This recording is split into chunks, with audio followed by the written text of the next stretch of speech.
Hello friends, இது உங்களுக்கு green தமிழா. இன்னைக்கு நம்ம மூவி ரிவ்யூவில் என்ஜாய் படத்தோட ரிவ்யூ தான் பார்க்க போகிறோம்.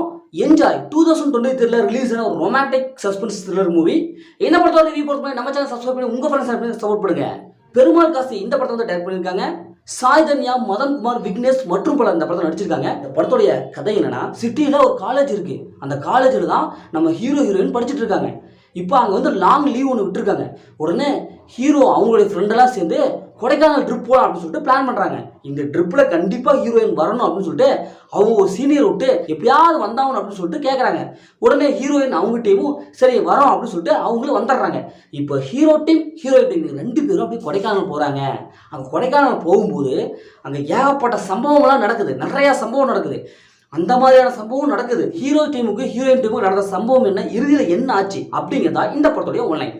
இந்த படத்துடைய பாசிட்டிவ் பார்த்தலாம். இந்த படம் வந்து அந்த மாதிரியான படம். டைலாக்லாம் அந்த மாதிரியே டபுள் மீனிங்கான டைலாக்லாம் வருது. குறிப்பாக ரெட்டை அர்த்த வசனங்களாக வருது. எனக்கு அந்த மாதிரியான டபுள் மீனிங் படம் வேணும் அப்படிங்கிறது இந்த படம் வந்து ஒரு ஒர்த்தான மூவி தான். மற்றபடி இந்த படத்தில் நடிச்சிருக்க எல்லாமே புது மூவி தான். ஒரு சூப்பரான ஒரு ஆக்டிங் பர்ஃபார்மன்ஸ் கொடுத்துருக்காங்க. அது சினிமோட்டோகிராஃபி ரொம்ப சூப்பராக இருக்குது. அந்த கொடைக்கானோட அழகை அப்படியே செமையாக காமிச்சிருக்காங்க. படத்துடைய பிஜிஎம் மியூசிக் சூப்பராக இருக்குது.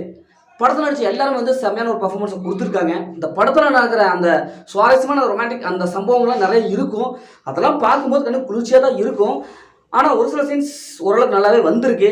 ஸ்க்ரீன் பிளே ஃபர்ஸ்ட் ஹாஃபில் கொஞ்சம் காமெடி, அந்த டபுள் மீனிங் காமெடி கொஞ்சம் எடுபட்டுருக்கு. பயப்பட்டு சிரிக்கிற மாதிரி இருக்குது. ஏன்னா ஃபர்ஸ்ட் ஹாஃப் ஃபுல்லாகவும் இதே மாதிரியான டபுள் மீனிங் காமெடினால கொண்டு போயிருக்காங்க. இப்போ இந்த படத்துடைய மைனஸை பார்த்தோம்னா, இந்த படத்துடைய மைனஸ்னாவே செகண்ட் ஹாஃப் தான். ஏன்னா ஸ்டோரியில் பெருசாக எந்த அளவுக்கு ஒரு இன்வால்வ்மெண்ட்டு நம்மளால் பண்ண முடியல. சிம்பிளான ஒரு சப்பையான முக்கியமான ஸ்டோரியாக தான் இருக்குது. படம் வந்து ஃபர்ஸ்ட் ஹாஃபில் காமெடி டபுள் மீனிங் காமெடியாக தான் கொண்டு போயிருக்காங்க. எப்போ பார்த்தாலும் அதே காமெடி தான் வருது. கதை என்னங்கிறதே தெரில. ஃபஸ்ட்டு ஒரு பாதி படம் கதை என்னங்கிறதே தெரியாமல் ஓடிடும். அதுக்கப்புறம் செகண்ட் ஹாஃப்ல தான் ஒரு கதைக்குள்ளாரே போகிறாங்க. அதுவும் பார்த்தீங்கன்னா அங்கங்கே வந்து ஸ்க்ரீன் பிளே வந்து சுத்தமாக கை கொடுக்கவே இல்லை. ஏன்னா ஃபர்ஸ்ட் ஹாஃப் பார்க்கும்போது ஓகேவாக இருந்தது. செகண்ட் ஹாஃப் அதே மாதிரி அதே பாணியில் எடுத்திருக்காங்க. இதே மாதிரி ஸ்டோரி பல படத்தில் பார்த்து பழக்கப்பட்ட அதே சீன்ஸ் தான். கொஞ்சம் ஏகப்பட்ட படம் இதே மாதிரி வந்துருச்சு.